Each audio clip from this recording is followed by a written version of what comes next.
saya bukan orang ITB, tapi saya dipilih jadi Ketua Majelis Wali Amanat ITB.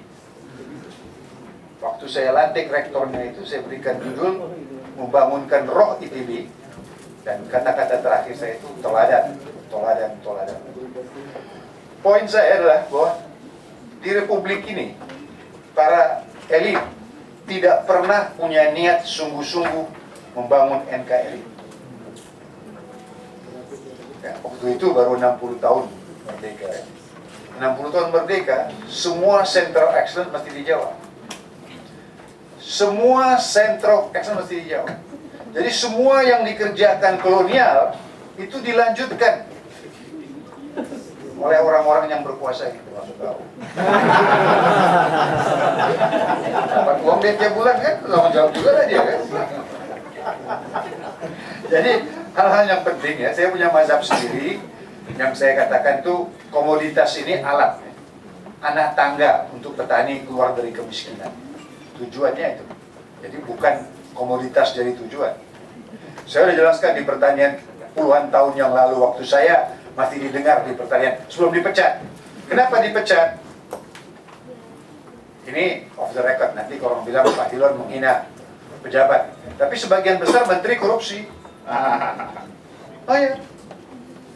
Saya dulu masuk Departemen Pertanian karena saya pikir, saya sekolah pertanian karena saya pikir semua orang yang sekolah pertanian dan masuk pertanian adalah karena mereka terdorong akan bantu petani. Waktu saya mau masuk itu, di orang-orang IPB, orang dosen saya di IPB bilang jangan. Juga akan tahan di sana. Enggak, saya memang keinginan saya adalah membantu petani. Kalau enggak saya jual barang spot di Pasar Baru sana kan. Kan saya sekolah pengamat itu. Mereka punya Mercy semua itu. Mereka oleh ya. Sekolah mungkin SMA pun nggak tamat mereka. Tapi ternyata banyak sekali pegawai negeri baik Departemen Pertanian pun membantu petani itu bukan tujuan utama ya. Tujuan juga, tapi belakangan lah itu. Oke, jadi tadi ada itu keberpihakan saya nggak lihat ya. Ada namanya structural transformation ya. Sebetulnya pertanian itulah yang harus kita kembangkan supaya ini bisa naik kelas. Departemen saya jelaskan 30 tahun yang lalu bagaimana, dan saya pernah tulis belasan tahun yang lalu grand strategy membangun bangsa ya, bagaimana mulai dari pertanian ini dikerjakan. Tadi katanya perlu kebijakan yang utuh ya.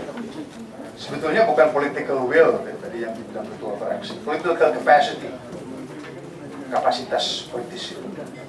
Banyak orang baik di pemerintahan, juga banyak orang baik, tapi tidak punya kemampuan political capacity untuk ini ya.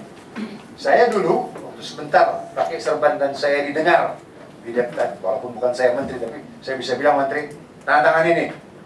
Saya bawa menteri saya itu jumpa dengan Menteri Keuangan, Menteri Perindustrian, Menteri Perdagangan. Satu halaman aja, kasih pada masing-masing. Halamannya berbeda-beda tentu, saya siapkan. Mereka sangat senang. Tuhan orang baik-baik. Mas Mari, Menteri Keuangan, orang yang sangat jujur. Untuk kita jelaskan, Mas, kita mau bikin begini. This is where we need your support. This is where we need your support.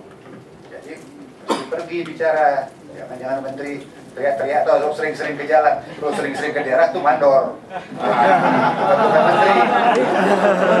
Menteri duduk pikir, itu mandor tuh yang pergi sana.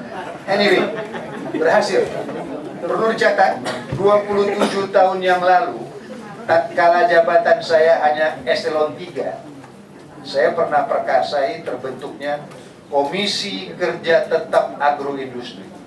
Sampai sekarang belum pernah dibubarkan. Oh, nggak tahu itu kan? Contohnya, Komisi Kerja Tetap Agroindustri. 2 hari kita duduk dengan Departemen Perindustrian, seluruh eselon 1 sama eselon 2. Akhirnya kita sepakat. Yang tantangan masih ada, Hartarto masih hidup. Hartarto udah meninggal. 27 tahun yang lalu. Tujuan saya Pak, supaya agroindustri itu bukan derivasi dari industri, tapi peningkatan dari pertanian. Supaya petani ikut mendapat sebagian pangsa nilai tambah. Oke? Nah, kita balik kemari. Kenapa kita pakai ini? Ini yang menjelaskan apa bedanya tadi semua. Jadi bukan klik like, share, dan jangan lupa subscribe.